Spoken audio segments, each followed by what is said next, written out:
Hello बच्चों, नमस्कार। चौहानिया education channel में आपका स्वागत है। आज हम माध्यमिक शिक्षा मंडल मध्य प्रदेश भोपाल द्वारा जारी प्रश्न बैंक कक्षा 10वीं के समस्त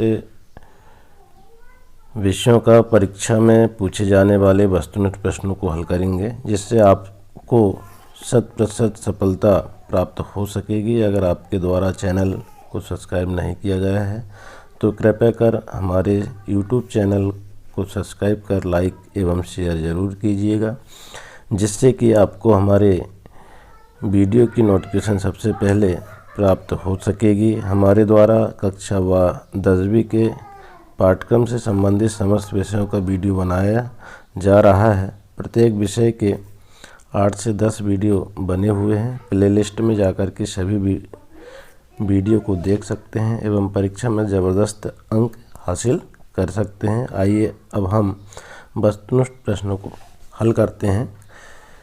देखेंगे हम कक्षा 10वीं गणित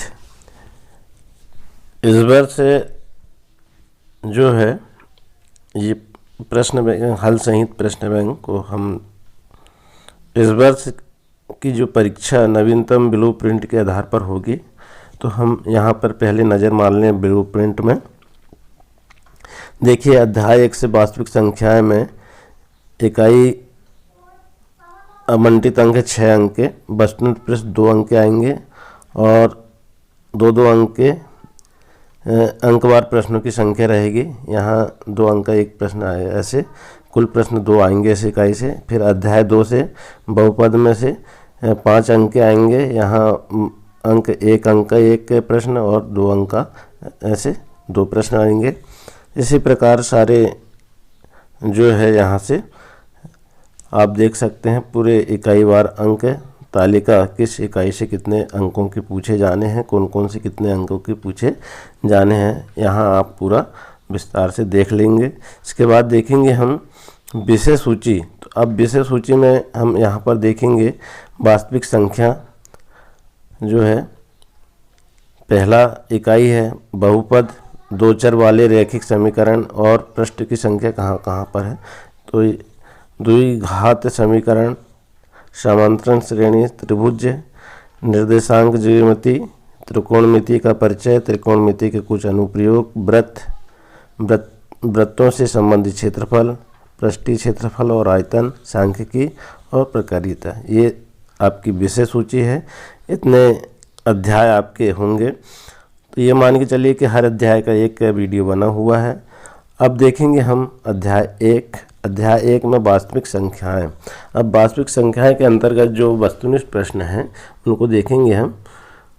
देखें हम प्रश्न क्रमांक 1, सही विकल्प चुनिए। 96 और 404 का HCF होगा। HCF क्या होगा? इन 4 विकल्पों में से एक सही है। तो हम देखेंगे, हम चारों A, B, C और D, ये 4 दिए हैं। इसके सही आंसर इसका B है 4, तो ये 4 आप आंसर में लिख देंगे। इसके बाद प्रश्न दूसरा है 12 और 15 का HCF होगा। इसमें भी 4 विकल्प दिया है A, B, C, D, तो A इसमें 3 सही हैं। इसके बाद देखेंगे प्रश्न तीसरा, 2 संख्याओं का गुणनफल बराबर 32 तथा उसका LCM बराबर 8 है, तो उसका HCF होगा। तो ये हमको क्या ज्ञात करना है। तो इसमें भी 4 ऑप्शन दिए हुए हैं, A में 4, B में 8, C में 32 और D में 256। तो ये इसका सही आंसर है 4। इसके बाद हम चौथा प्रश्न देखें, 4 और 7 का महत्तम समावर्तक HCF होगा। इसके भी 4 ऑप्शन दिए हुए हैं, एक A, B, C और D, तो A इसका 1 होगा, ये सही आंसर है। इसके बाद देखिए आप प्रश्न 5वां, संख्याओं 5, 15, 20 के लिए LCM और HCF का अनुपात होगा। यहाँ अनुपात दिया हुआ है A, B, C और D, तो इसका D जो है सही आंसर है 12:1, ये सही आंसर होगा। इसके बाद प्रश्न 6वां है, निम्नलिखित में से कौन सी अपरिमेय संख्या है। यहाँ पर भी 4 जो है ऑप्शन दिए हुए हैं A, B, C, D, तो A में है √2, B में है √3, C में है √5 और D में है उपरोक्त सभी। तो यहाँ पर उपरोक्त सभी सही आंसर है। इसके बाद देखेंगे प्रश्न 7वां, 12, 15 और 21 का एलसीएम होगा। 12, 15 और 21 का एलसीएम क्या होगा? यहाँ 4 ऑप्शन दिया हुआ है, ए, बी, सी और डी। तो सी इसका 420 जो है सही आंसर होगा। 8वां प्रश्न देखें, यदि दो संख्याओं का गुणनफल 135 तथा उनका HCF 3 हो तो उनका एलसीएम होगा। इसमें भी 4 ऑप्शन दिए हुए हैं, ए, बी, सी और डी। तो ए इसका 45 जो है सही आंसर है। इसके बाद देखेंगे प्रश्न 9वां, 17, 23 और 28 का HCF होगा। तो देखिए इसमें भी 4 ऑप्शन हैं, ए में 1, बी में 29, सी में 23 और डी में 17। तो ए इसका सही आंसर है 1। प्रश्न 10वां है, 11 और 13 का HCF होगा। तो ए, बी, सी, डी 4 ऑप्शन इसमें दिया है। HCF क्या होगा? यहाँ पर डी 1 ही होगा। तो यहाँ अगला प्रश्न देखें हम, 8, 9 और 25 का एलसीएम होगा। इसके भी 4 ऑप्शन दिया हो, एलसीएम देखना है हमको। तो यहाँ जो है ए, बी, सी, डी। तो सी इसका 1800 ये सही है। इसके बाद देखिए 12वां प्रश्न, 5 माइनस √2 कौन सी संख्या है? अब कौन सी संख्या इन 4 ऑप्शन में दिया हुआ है, ए में परिमेय, बी में अपरिमेय, सी में परिमेय और अपरिमेय दोनों, डी में उपरोक्त में से कोई नहीं। तो इसका बी सही आंसर है, अपरिमेय संख्या है ये।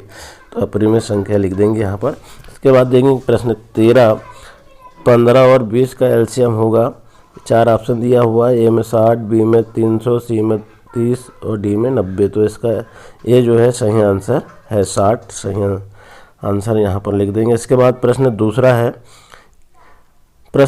है, रिक्त स्थानों की पूर्ति कीजिए। ये सारे जो प्रश्न है वस्तुनिष्ठ 1-1 अंकों का होगा। और अगर आपने इसकी तैयारी कर ली तो आपको 1-1 अंक जो है एक प्रश्न में परफेक्ट मिल जाएंगे।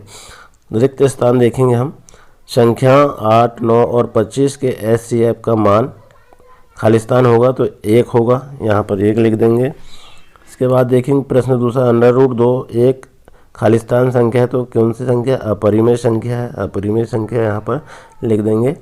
फिर तीसरा है 135 और 225 का HCF होगा, कितना होगा? 45 होगा, 45 है यहाँ, 45 हम लिख देंगे।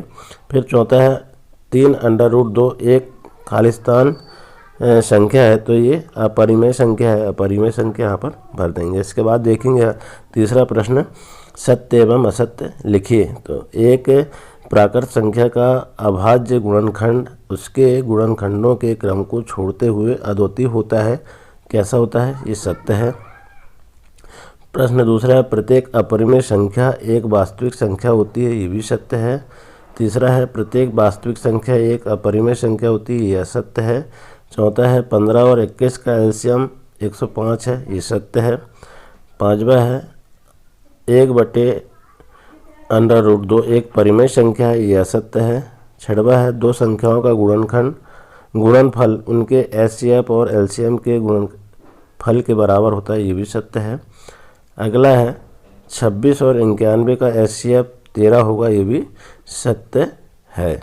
अब इसके बाद देखेंगे प्रश्न चौथा, सही जोड़ी मिलाइए। स्तंभ आ से स्तंभ बा को मिलाना है। एक में क्या है देखिए आप, 306 और 657 का HCF, इसको सी से मिला देंगे 9। फिर दूसरा है √2 संख्या है, कौन सी? अपरिमेय संख्या, ए से मिला देंगे।